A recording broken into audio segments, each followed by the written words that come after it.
하나님 감사합니다. 사명자들 모이게 해주시고 강단 말씀 묵상하게 하시니 감사합니다. 우리가 주일 주신 언약의 말씀을 붙잡고 한 주간 가야 되기 때문에 이 말씀으로 완전히 편집되고 설계되고 디자인되기를 간구합니다. 새 힘을 말씀 받는 주의 백성들에게 허락하여 주시고 새로운 능력을 말씀을 붙잡고 기도 제목을 구체적으로 정리하는 주의 백성들에게 허락하여 주옵소서. 새로운 응답과 증거를 우리 가는 모든 현장에 허락하여 주사 말씀 속에서 전도를 위한 구체적인 미션을 찾아내는 주의 백성들에게 새 증거가 넘치게 하여 주옵소서.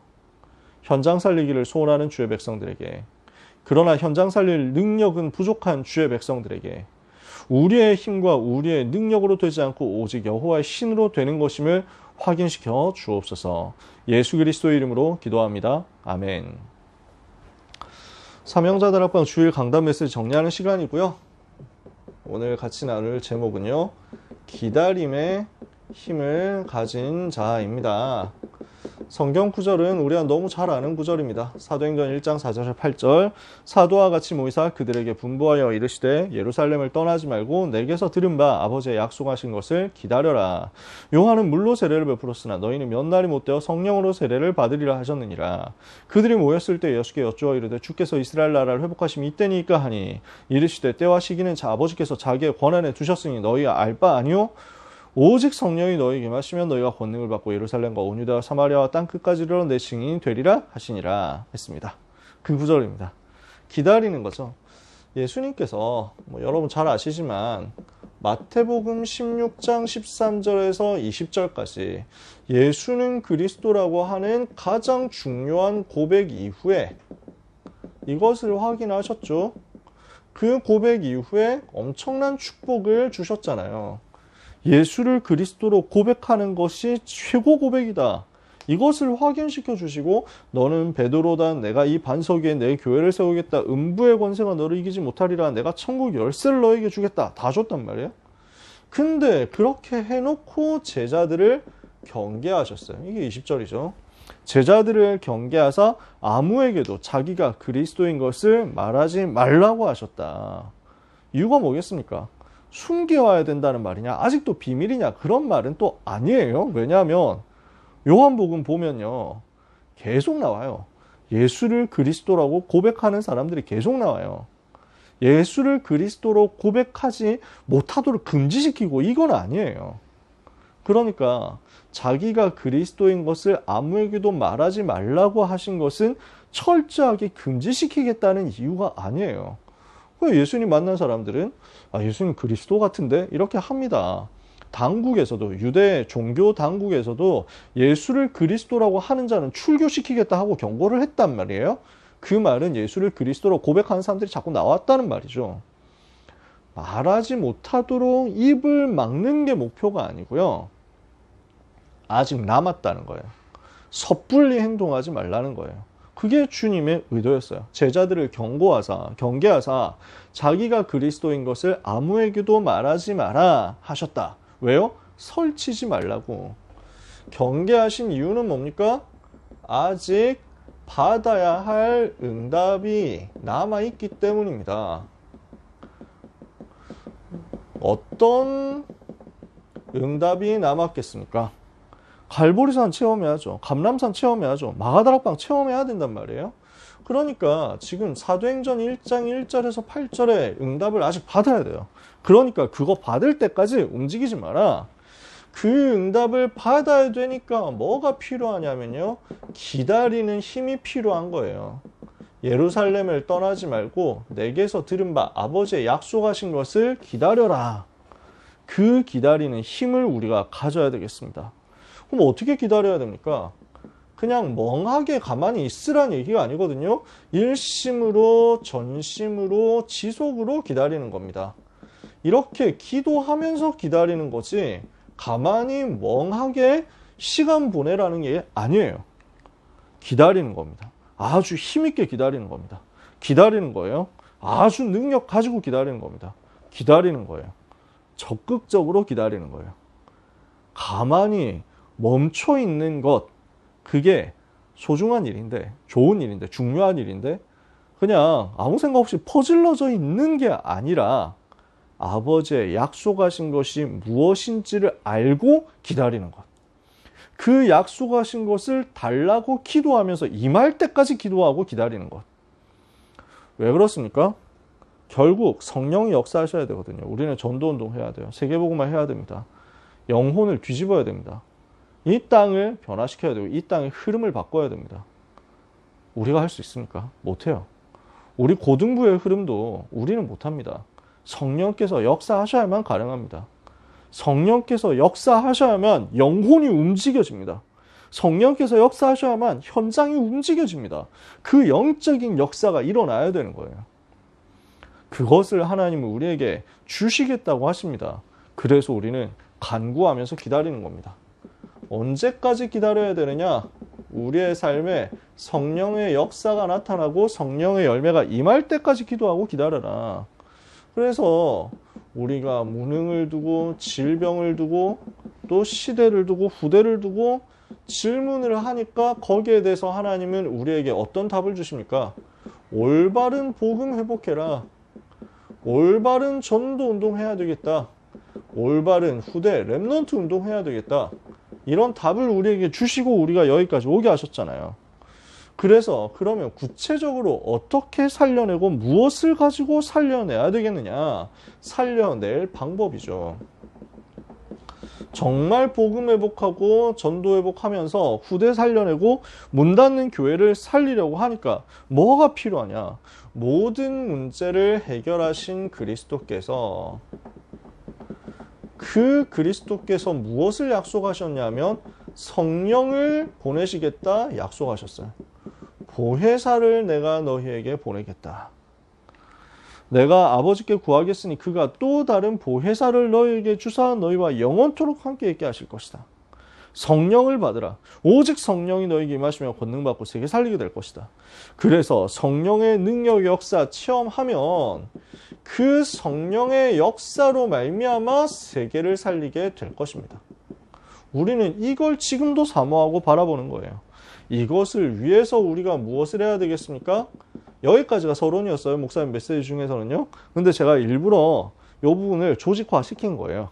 정말 어떻게 하면 살려내겠느냐. 성령 약속하셨잖아요. 모든 문제 해결하신 그리스도께서 성령을 약속하셨잖아요. 그 성령 충만 받으면 실제 세계 살릴 수 있거든요. 이걸 바울이 본 거예요. 사도행전 13장, 16장, 19장 가는 곳마다 중요한 전도 현장 가는 곳마다 성령의 역사 일어나니까 현장이 변화되더라고요. 그래서 이 복음의 비밀 가진 성도 한 사람 한 사람 속에 성령께서 임하시고 역사하시니까 그것 가지고 로마까지 가게 되더라고요. 그래서 오늘 우리는 그 성령의 역사가 임하면 세계 살릴 수 있으니까 그 성령의 역사 체험하도록 하나님의 망대, 하나님의 여정, 하나님의 이정표를 가지고 기도하다가 세 가지 플랫폼, 파수망대, 안테나가 세팅이 되고 문제, 갈등, 위기가 전부 다 응답으로 바뀌는 3응답 체험해야 되겠다. 우리가 망대, 여정, 이정표를 가지고 기도하면 성령께서 임하셔서 우리 속에 사람 모으는 사람이 올 수밖에 없는 플랫폼이 사람에게 줄 수 있는 답이 자꾸 전달되는 파수망대가 빛을 비추는 거죠. 등대라고 현실적으로 생각해 보세요. 빛을 자꾸 비추는 거예요. 그러면서 말씀이 계속 흘러가게 해주는 안테나가 만들어지는 겁니다. 다락방 하나에서 이게 다 이루어지죠. 예를 들어서 다락방 하나 제대로 세팅했다. 그러면 여기에 사람들이 오는 거예요. 복음 들을 사람이 이쪽으로 오는 거예요. 그럼 와서 뭐합니까? 복음 듣고 예수님 영접하겠죠? 그래서 이게 파수망대 되는 거예요. 오는 거. 사람들이 다락방으로 와요. 플랫폼. 와서 복음 듣고 영접해요. 파수망대. 계속 말씀 듣고 양육받아요. 안테나. 그러니까 요 세 가지 세팅이라는 것은 전도 운동할 수 있는 구체적인 시스템, 구체적인 망대가 현장에 만들어졌다는 겁니다. 내 속에 이게 먼저 만들어지고 현장에 이게 만들어지고 이게 캠프죠. 그래서 우리는 성령의 열매를 맺고 300% 응답 받도록 우리는 어려움 속에서부터 시작해야 되겠습니다.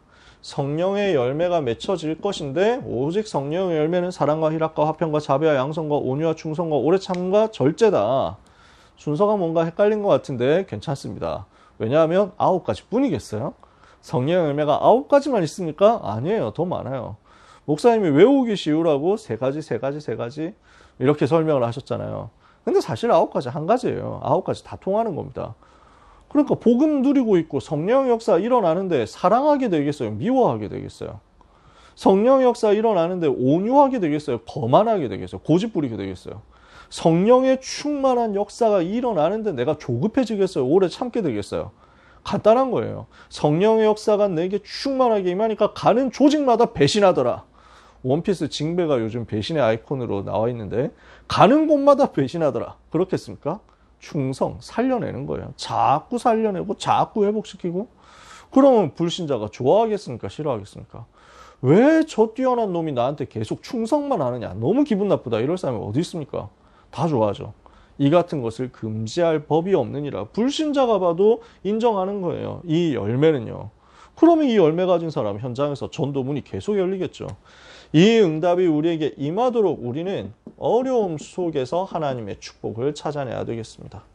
그리고 그 어려움 속에서 감사하면서 시작해야 되겠습니다. 하나님은 300% 응답을 주시겠다. 2부 예배입니다. 그래서 성령을 위하여 심는 자 그랬습니다. 무엇을 심을 것이냐 이거예요. 성령의 열매 일어나면 세계 살릴 수 있습니다. 성령 충만 받으면 세계 살릴 수 있습니다. 그러면 우리는 무엇을 해야 되겠냐? 그 성령 충만 받고 성령께서 하시는 역사가 내 삶에 일어나도록 성령을 위하여 심는 것입니다. 반대, 육신을 위하여 심는 자. 그러니까 우리는 육신을 위하여 썩어져서 없어질 것을 위하여 심는 사람 되어야 되겠느냐? 아니면 성령께서 하시는 그 일을 위하여 심는 자 되어야 되겠냐? 간단한 얘기입니다. 여러분, 사실 우리는 특히 랩넌트들은 잘 안 와닿을 겁니다. 영원한 것, 영원한 하나님 나라, 영원한 생명 잘 안 와닿을 수 있습니다. 죽는다는 거 별로 안 와닿을 수 있습니다. 저는 나이가 들면서도 조금 와닿게 되고 특히 저는 한 21살, 22살 이때 되게 좀 우울 비슷한 증세가 좀 있었거든요. 그러니까 나는 왜 혼자인가 뭐 이런 거, 나는 왜 연애를 못하는가 이런 거. 그러다 보니까 우울 비슷한 게 딱 와가지고 그러니까 참 감사하게도 어디로 가느냐면은 소망은 하나님 나라밖에 없다. 천국 소망. 그래서 21살, 22살 뭐 이때 제일 많이 부르던 찬송들이 천국에 대한 찬송들이었는데 참 특이한 케이스죠. 그때부터 소망이 천국에 있었어요.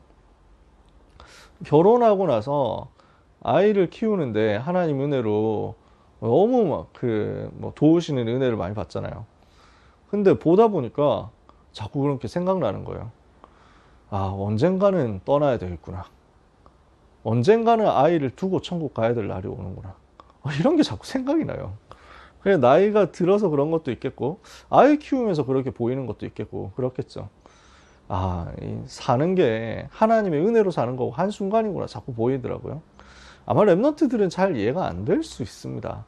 잘 별로 안 와닿을 겁니다. 아직 살 날이 80년에서 100년씩 남았으니까. 여러분, 랩넌트들 평균 수명 120세 될 가능성이 있기 때문에 언제 될지 모릅니다. 여러분은 22세기까지 보고 가야 됩니다. 2030에서 2080인데 여러분은 2100년 넘어서까지도 활동해야 될 가능성이 있다니까요. 근데 시간 가면 여러분도 그런 날이 올 겁니다. 시간이 가면서 여러분도 붙잡아지고 생각나게 되는 날이 올 겁니다. 아, 이 땅의 것은 잠깐이구나 하는 거예요. 영원한 것은 따로 있어요. 그러니까 요즘 저는 되게 그런 생각 많이 하거든요. 진짜 가치 없는 것 위해서 살아가는 사람, 정말 대단한 부귀와 영화와 영광을 이 땅에서 누리면서 사는 사람, 근데 저게 영원하겠냐? 하나님 아신다. 이 땅에서 많은 것을 누린 것 같지만 그게 별로 중요하지 않고 가치 없고 천국 가면, 이 땅 떠나면 반드시 다 계산될 것이다. 아무도 알아주지 않아도 아무 상관없다. 세상에 아무도 몰라준다고 해도 다 상관없다. 세상에 아무도 모르고 심지어 오해하고 심지어 다 누명 씌운다고 하더라도 하나님을 아신다. 우리는 육신을 위해서 심는 게 아니라 성령을 위해서 심는 자이기 때문에 그렇습니다. 그래서 우리는 삶 집중 묵묵히 하면 됩니다. 그 속에서 하나님이 주시는 영역, 지력, 체력, 경제력, 인력 얻으면 됩니다. 이걸 가지고 시공간 초월하고 이걸 가지고 전무후무한 응답 받으면 됩니다. 그럼 세계 살릴 수 있거든요. 근데 우리가 해야 될 것 있단 말이에요. 근심하는 거죠. 뭘 위해서 근심하느냐? 교회가 힘 다 잃어버리고 문 닫아 가는 것을 두고 근심해야 되는 겁니다. 그러니까 제가 이런 귀한 책들을 보는데요. 그 아기를 위해서 성경 이제 막 그림 성경 이렇게 있단 말이에요. 아기 어린이용 유아용 그림 성경 있어요. 이걸 이제 누가 주셔서 봤는데 좋은데 너무 귀한 노력들을 귀한 헌신들을 하신 거죠. 근데 내용이 뭐냐면 어떻게 되어 있냐면 그래서 이 삭개오가 예수님 죄인인데 세리장 삭개오가 죄인인데 예수님을 만났어요. 예수님 만나서 운명 바뀐 것을 뭐라고 설명하냐면은 삭개오를 예수님 만나니까 예수님은 그동안 삭개오가 저지른 나쁜 짓들을 용서해 주셨어요. 삭개오가 예수님께 말씀드렸어요. 제 돈을 가난한 사람들에게 나눠주겠어요. 예수님이 말씀하셨어요. 그것은 하나님이 매우 기뻐하시는 일이지. 요렇게 끝납니다. 삭개오는 매우 기뻤어요. 좋은데 예수 생명이 정말 원색적으로 나오느냐? 삭개오가 왜 무너질 수밖에 없었고 왜 실패할 수밖에 없었는지 나오느냐?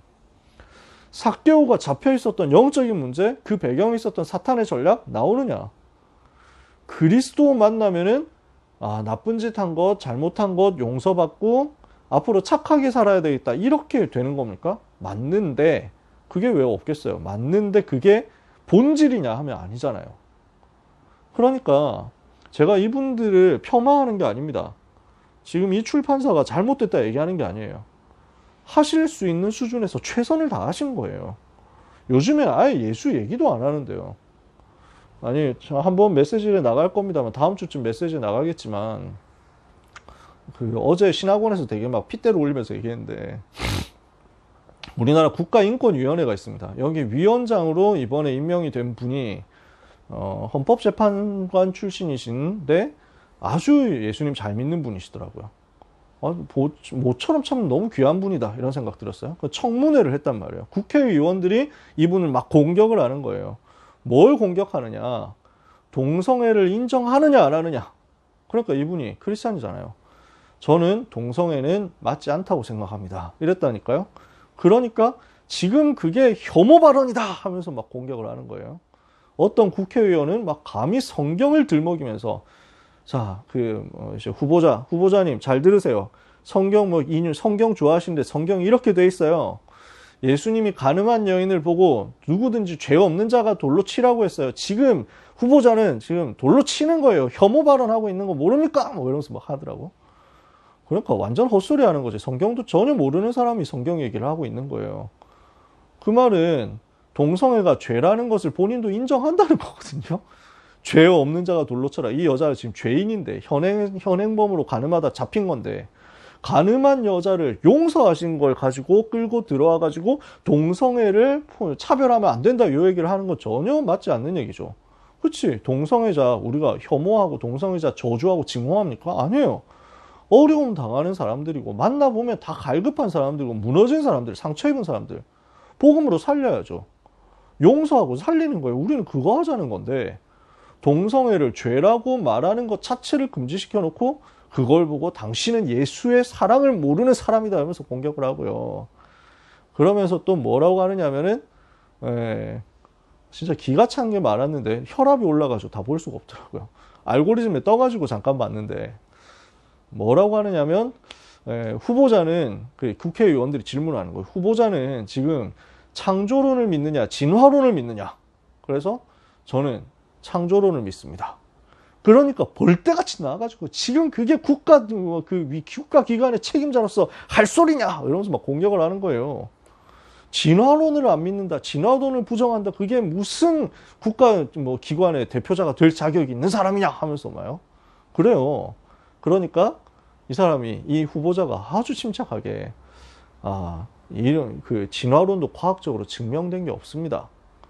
그리고 여러 가지 이론이 있을 수 있습니다. 그러면 태초에 하나님이 천지를 창조하셨다고 저는 믿습니다. 이러니까 당장 나와가지고 하는 말이, 그 후보자 지금 종교, 기독교 탈레반 아니냐 하면서 근본주의자, 무슬림 근본주의자 탈레반이거든요. 복음주의자 탈레반이네요. 뭐 이러면서 막 욕하더라고요. 근데 더 충격적인 사실은 그 국회의원이 신학교 나온 전도사 출신 국회의원이래요. 진화론을 안 믿는다는 이유를 가지고 맹공격을 한 사람. 또 다른 국회의원도 공격을 하더라고요. 진화론 안 믿는다고. 지금 신앙과 종교적인 믿음과 과학적인 영역은 구분할 줄 알아야 되는데 그것도 구분 못하면서 당신 같은 사람이 되면은 지금 국가 망신돼가지고 세계에서 어떻게 생각하겠습니까? 이런 사람인데 그 사람 목사 아들, 그 국회의원이 이름이 심지어 이름도 기독교식 이름인데 제가 그것까지 얘기하면 그분을 특정하게 되는 거니까 뭔가 너무 정치 깊이 들어간 것 같아서 말 안 할게요. 너무 어처구니가 없더라고. 그러니까 전도사 출신이라는 사람이 국회의원 돼가지고 하는 소리가, 목사 아들이라고 하는 사람이 국회의원 돼가지고 하는 소리가, 그냥 종교하고 과학하고 구분 못하는 사람 없어져야 된다 이런 소리를 하고 있는 겁니다. 하나님이 천지를 창조하셨다는 말은 말이 안 된다라고 하고 있는 겁니다. 그런 걸 어디서 배웠겠어요? 그런 걸 가르치고 있는 교회, 그런 걸 가르치고 있는 신학교라면 없어져야겠죠. 문 닫아야겠죠. 여러분 생각해 보세요. 창조를 안 믿어요. 하나님이 만물을, 천재 만물을 창조하셨다는 걸 안 믿어요. 창세기를 안 믿게 되겠죠? 그러면 창세기를 안 믿으면 창세기 3장을 안 믿는 거예요. 창조를 안 믿는다는 건 창세기 1장 27절, 28절 복음이 필요한 이유를 안 믿는다는 거예요. 창세기 3장 복음 필요한 사건을 모른다는 거예요. 창세기 3장 15절 오직 그리스도여야 된다는 이유 처음부터 안 믿는다는 거예요. 그렇잖아요. 동성애를 비롯한 성경에서는요, 동성애를 비롯한 수많은 죄에 대해서 열거하고 있습니다. 근데 그 중에 하필 동성애 하나 딱 꺼내가지고 이걸 가지고 동성애를 가지고 죄라고 했다는 이유로 이걸 말하면 혐오 발언이고 차별주의자이기 때문에 이건 없어져야 된다 이렇게 하는 건요, 하나를 딱 끄집어내가지고 그 다음에 성경 전체를 말 못하게 하고 입 닫도록 만드는 겁니다. 그 전략인 거예요. 지금은 희한해졌다니까요. 이거 시간 다 없잖아요. 그 얘기 다 할 시간 없잖아요. 우리는 교회가 완전히 무너져버리고 복음을 말하지 않고 이념과 사상에 물들어서 복음 아닌 다른 것으로 충만해진 현실을 보고 현장을 보고 근심해야 됩니다. 지금 뭐라고 했냐? 예수님이 하지 말라고 하신 건 굳이 다 하면서 예수님이 하라고 하신 것은 안 하잖아요. 한마디로 말해서 복음은 안 하잖아요.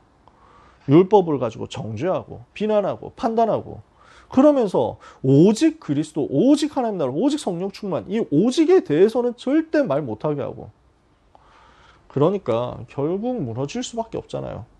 우리는 교회가 놓쳤던 것을 본질을 회복해야 되겠습니다. 하나님의 절대 주권을 성경 속 렘넌트와 전도자들이 믿었던 것처럼 믿어야 되겠죠. 하나님의 절대 계획, 갈보리산, 감람산, 마가다락방, 그리스도 하나님 나라, 성령 충만, 그것 가지고 세계 살리는 것, 이것 따라가야 되겠죠. 하나님이 이 언약 붙잡았을 때 절대 응답 주신다는 거예요. 공생애 3년 동안 주셨던 그 복음 메시지, 40일 동안 부활하신 이후에 주신 복음 메시지, 열흘 동안 언약 붙잡고 기도하고 집중했더니 성령 충만이 임했고, 주일이 회복되고 살아온 예배가 회복되고 날마다 현장으로 이게 연결이 되고 정시로 기도하고 24일 기도하다가 25 영원의 응답 받는 것, 이게 우리가 받아야 될 절대 응답이죠. 하나님의 시간표의 응답이죠. 그래서 우리는 7 렘넌트가 받았던 응답, 초대교회가 받았던 응답을 누리도록 하나님의 나라 그 일을 누리는 집중 속으로 들어가야 되겠습니다. 성령을 위해서 심어라. 육신 위해서 심지 말고. 이거 했던 사람이 에스더였단 말이에요. 237 5천에 전달한 언약이었습니다.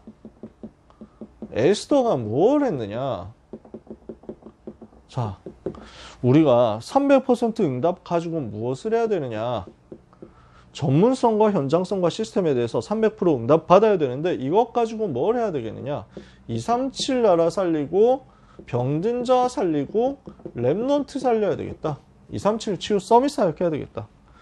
이걸 작정했다 그러면요, 하나님은 일을 주시는 겁니다. 사건을 주시는 겁니다. 만남을 주시는 겁니다. 심지어 문제를 주시는 겁니다. 왜요? 이거 하라고. 그 모든 것은 이걸 하도록 하는 하나님의 계획이라니까요. 그러니까 역사의 흐름 이야기를 오늘 쭉 했잖아요. 그러니까 오늘 끝나고 나니까 우리 선생님이 오셔가지고 민수가 드셨습니다 이러는데, 그 왜 유튜브에 애군 민수라는 분이 있는데 그분이 그렇게 역사 썰을 또 잘 푸시나 봐요. 그래서 성경 민수 하십시오 하면서 칭찬해 주시더라고요. 되게 감사했는데, 자, 애군 민수 나오는 영상을 하나도 안 봐가지고 사실 더 자세히는 모르겠습니다. 오늘 역사 썰 쭉 풀었잖아요. 근데 그거 중요한 거 아니에요. 뭐 얘기하라고 그러냐, 그 역사의 흐름, 바벨론 나라가 어떻게 들어왔다고 어떻게 망하고 페르시아 나라가 어떻게 세워지고 고레스 왕이 어떻게 세계를 제패했는데 죽고, 그 다음에 그 아들이 어떻게 되고 그 아들이 아수에로가 나오고 하는 그거 과정 있잖아요. 중요하냐? 그리스하고 전쟁했는데 실패하고 또 전쟁했는데 또 실패하고, 중요하냐? 안 중요해요. 지나가는 거예요. 그건 다 과정이에요. 복음 없는 강대국 계속 세워졌다 멸망하고 세워졌다 멸망하고 멸망하면서 계속 전쟁하고, 그 역사 반복이에요. 우리가 볼 건 뭐냐면 그 일을 일으키신 하나님의 의도, 역사의 흐름 속에 있는 하나님의 의도인데 목표가 뭐였습니까? 에스더를 역사의 전면에 등장시키기 위해서, 렘넌트가 일어나서 역사의 전면에 등장해서 세계를 살리도록 하라고 하나님께서 무대를 만들어 주시는 빌드업의 과정인 거예요. 그 모든 것이 그거 하나를 위해서. 그래서 뭘 봤습니까? 에스더 2장 10절 말하지 말고 기다려라. 너의 출신을 말하지 마라. 기다려라. 이게 지금 오늘 포인트인 거예요. 기다림의 힘을 가진 자. 성령의 열매 맺어지면 세계 살릴 수 있습니다. 그것을 위하여 심으면서 그 시간표 오도록 기다려라. 어떤 시간표입니까? 복음은 반드시 성취되어야 되는데, 이 복음의 언약, 그리스도 오실 것이다, 그 언약 성취되어야 되는데 이걸 사탄이 시대마다 방해해왔고 이 시대도 방해할 건데, 하필 우리를 왕궁으로 보내시고 하필 너를 왕비로 세우시는 것은 하나님의 계획이 있다. 복음을 막으려고 하는 사탄의 전략이 올 거기 때문에 그때를 두고 싸울 준비하면서 영적인 힘을 얻고 기도하면서 기다려라. 성령 충만 임하도록 기도하면서 기다려라. 시간표가 왔죠? 어떻게 됩니까? 중요한 영적 집중을 하면서 생명을 걸고 영적 싸움하고 결단해서 왕 앞으로 나갔습니다. 그 이후에 일어난 일은 뭡니까? 성령의 역사. 성령께서 역사하시니까 왕이 감동받아버린 거예요. 나이를 우리가 정확하게 알 수는 없습니다만 고대 왕조 시대 페르시아를 비롯한 오리엔트 왕조 국가들의 특징 보면은요, 대체로 그래서 그냥 터키 같은 나라 봐도 알잖아요. 투르크, 오스만 투르크 같은 나라도 하렘이라고 해가지고 후궁들 몇백 명, 몇천 명씩 모아놓고 이렇게 산다니까요. 그러니까 여자들은 거기서 못 나와. 하렘에서 못 나와요. 왕비, 왕후, 첩 이런 사람들 못 나옵니다. 수많은 사람들을 거기 갖다 놓고 거기서 한 사람 어쩌다가 기분 내키는 대로 그냥 만나는 거예요. 중국 황제들도 그런 식이었거든요. 그러니까 에스더가 왕비로 뽑혔지만, 근데 그게 계속 왕하고 같이 있을 수 있냐? 그 법적으로 안 돼요. 일단 왕비가 왕의 결정을 좌우하게 되면 어느 순간부터 나라가 국정이 이제 개인에 의해서 좌지우지 되고 비선 실세가 국정농단하고 이럴 수 있기 때문에 그거 원천적으로 막습니다. 자꾸 법으로. 고대 왕조 시대에도 왕비가 정치 간섭 절대 못하도록 막는다니까요. 그렇게 해놨는데 에스더가 처음에 왕비가 되었을 때만 하더라도 이제 너무 좋다 이렇게 하면서 왕비 되었을 수 있지만, 아니면 어쩌면은 왕비 그 가문의 배경 이런 걸 보고 들어갔을 수도 있습니다. 저 전에 다른 데서도 얘기했지만 에스더가 출신을 말하지 않는 게 어떻게 가능했겠냐 했을 때, 저는 모르드게가 전도자의 삶을 살다 보니까 연결된 페르시아의 고위 귀족 집안이 있었지 않겠냐. 그냥 이건 순수한 제 상상입니다. 거기에 양녀로 들여보내가지고 거기에 신분을 가지고 들어간 거 아니겠냐. 안 그러면은 출신 종족을 말 안 한다. 이게 왕비 뽑는데 말이 안 돼요. 그게 불가능한 얘기입니다. 아니, 아무리 그래도 이게 선진 국가들이라니까요. 강대국이면 행정 절차 이런 게 확실합니다. 신원주의 안 하겠어요? 다 하죠. 유다인 이름을 말하지 마라. 말 안 하고 입 꾹딱 하고 있으면은 안 물어봅니까? 물어보지. 부모 누구냐? 이거 다 물어본다니까요. 종족 어디냐? 출신지 어디냐? 다 물어봐요. 그거 없이 그냥 가가지고 나는 누군지 모르는 사람인데 그냥 왕비 될래요. 받아주겠어요? 아마 배경에 다른 가문이 있었을 거라고 저는 생각해요. 제 상상이지만. 아무튼 이렇게 해가지고 들어간 겁니다. 들어갔는데 결혼한 이제 왕비가 됐는데 정식 왕비가 된 지도 한 5년인가 지났어요. 지금 이 사건 벌어지는 거는 처음에야 왕비 볼 때 뭐 기분 좋다, 새 왕비 좋다 뭐 이렇게 하는데 후궁들이 첩들이 얼마나 많이 있겠어요. 그 중에 한 명이고 어떤 면에서는 그러면서 이제 시간도 지나니까 나이도 더 들고 뭐 새로 충원되는 사람들도 있을 거고 왕이 그냥 너무 에스더를 봤을 때 예쁘다 해가지고 그냥 감동받을 성질이 아니라는 거예요. 그냥 에스더가 나갔는데 너무 아름다우니까 뭐 이렇게 정말 미인이군요 뭐 이렇게 해가지고 막 하고 뭐 이런 게 대단한 미인 뭐 이렇게 해가지고 눈 반짝반짝하고 뭐 이게 아니라니까요. 제가 무슨 말 하느냐 하면 죽으면 죽으리다 하고 왕 앞에 나아갔는데 아하수에로 왕이 보고 너무 감동을 받도록 된 것은 에스더의 미모빨이 아니라 성령의 역사였다는 얘기를 하고 싶은 거예요. 성령께서 그렇게 역사하지 않으시면 아하수에로 그렇게 안 뒤집어집니다. 그 성령께서 역사하시니까 흐름이 쭉 이어지면서 결국 불임절로 가고 역전되는 거잖아요. 오늘 우리도 마찬가지입니다. 우리 랩런트들은 불임절이라는 역전 일으키는 증인이 되는 겁니다. 운명을 바꾸는 증인 된 겁니다. 내가 복음으로 내 운명이 바뀌어져서 사망에서 생명으로, 슬픔에서 기쁨으로, 멸망에서 승리로, 정복으로 다 뒤집어졌잖아요. 제가 좀 찾아봤는데 오늘 고등부 메시지 그 역사 흐름 설명하고 이거 과정 설명하느라 시간 너무 길어가지고 이거 다 얘기도 못했어요. 페르시아 법률이 어떻게 되어 있냐면 죽이기로 했다 그러면은 그 이제 법을 딱 만들었단 말이에요. 그 법을 왕도 못 바꿔요. 법이 한 번 딱 나오면은 왕도 그걸 바꿀 수가 없어요. 유다인을 죽인다 이렇게 법이 딱 만들어졌으면 그 법을 내가 아까 얘기했던 거 취소 이게 불가능한 거예요. 방법은 딱 한 가지밖에 없대. 그래서 방법이 뭐냐면은 덮어 쓰는 거야. 유다인을 죽이기로 했다라고 법률을 만들었으면 그걸 뒤엎으려면 유다인을 죽이려고 하는 원수들을 먼저 죽이기로 했다라고 해야 된다는 겁니다. 그렇게 해서 덮어 쓰기가 되어져 버리면 유다인 죽이기로 했던 법률을 그거 죽일 사람 어디 갔냐? 없네? 다 죽었네? 없네? 그러면 이게 못해네? 이게 뭐 무효가 됐네? 이렇게 돼야 된다는 거예요. 그러니까 아니 유다인의 원수들을 잡아 죽이는 거 이거 너무한 것 아닙니까? 라고 하는데 그 방법밖에 없다는 거예요. 그 방법밖에 없어. 그러니까 원수가 일어나서 하나님의 백성 없애버리고 복음 막으려고 했는데 하나님 그걸 뒤집어가지고 원수들이 박살나는 시간으로 바꿨다니까. 그렇게 해야만 되는 것이. 그 증인의 역사가 전도운동 속에서 일어나도록 그 작품이 우리를 통해서 만들어지도록 우리는 이 밤에 언약을 잡아야 되겠습니다. 그래서 여러분 이번 주간에는 성령을 위하여 심으면서 성령께서 임하시는 역사, 성령께서 충만하게 역사하시는 시간표를 기다리는 거예요. 기다리고 있으면 성령의 열매 맺혀지면서 본격적으로 전도운동하는 역사 일어날 겁니다. 우리가 또 하필 중요한 전교인 전도 캠프 흐름 속에서 메시지를 받는 겁니다. 여러분 보고 나가서 뭐 많이 해라 이렇게 얘기 안 하잖아요. 내가 있는 현장에서 그 흐름 타면서 같이 기도하세요. 그럼 뭐 어떤 기도하겠습니까? 성령을 위하여 전도 대상자를 품고 기도하면서 기다리는 거예요. 언제까지냐? 성령의 열매 맺혀질 때까지. 성령께서 역사하시면 사람의 마음이 변화된다니까. 뭔가 희한한 사건 벌어진다니까요. 문들이 열린다니까요.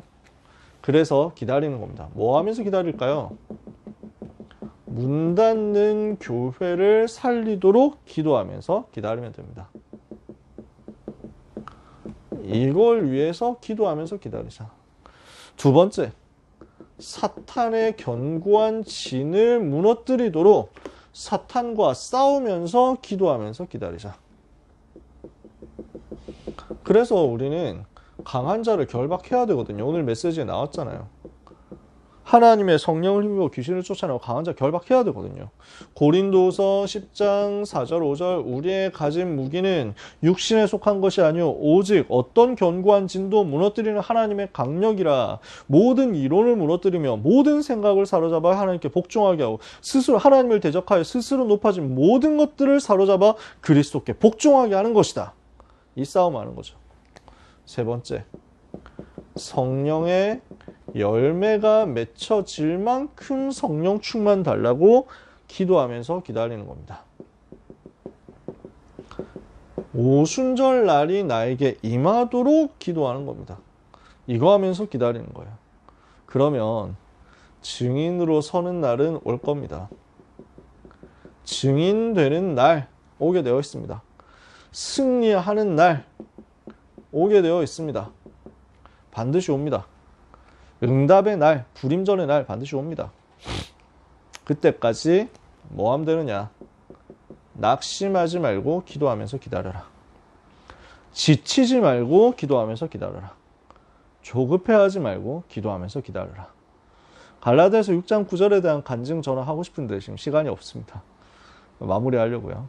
다음에 기회 되면 하죠 뭐. 선한 일을 행하되 낙심하지 말지니 피곤하지 않으면 때가 이름에 거두리라. 6장 9절. 저는 이게 진짜 큰 응답의 시작이었습니다. 이거 언약 붙잡았는데 하나님은 응답문을 얼마나 크게 여셨는지 모릅니다. 여러분 생에 성령의 능력 역사 반드시 임할 거니까 기다림의 힘 가지고 전교인 전도 캠프와 함께 여러분 인생 모든 것을 준비하고 영적 싸움하다가 승리하는 한 주간 살게 되시기를 예수님 이름으로 축복합니다. 기도하겠습니다. 하나님 감사합니다. 오직 성령 충만 주시옵소서. 권능받고 땅끝까지 주의 증인되게 해 주시옵소서. 이 일을 위하여 약속하신 성령 충만을 사모하고 기도하오니 기다리는 주의 백성들에게 그 날이 임하게 하여 주시옵소서. 하나님, 전교인 전도 캠프 여정 속에 있습니다. 중간고사 준비, 또 수능 준비, 수시 준비 여정 속에 있습니다. 미래를 준비하는 축복된 시간표 속에 있습니다. 하나님의 나라 임하는 기다림의 시간 되게 하옵시며 사탄의 견고한 진이 무너지는 축복의 기다림의 시간이 되게 하여 주옵소서. 에스더처럼 세계 살린 날이 오는 것, 불임절의 승리의 날, 응답의 날, 역전의 날이 오는 것을 주의 백성들이 영안을 열고 미리 보며 기도하고 응답받게 하옵소서. 예수 그리스도 이름으로 기도합니다. 아멘.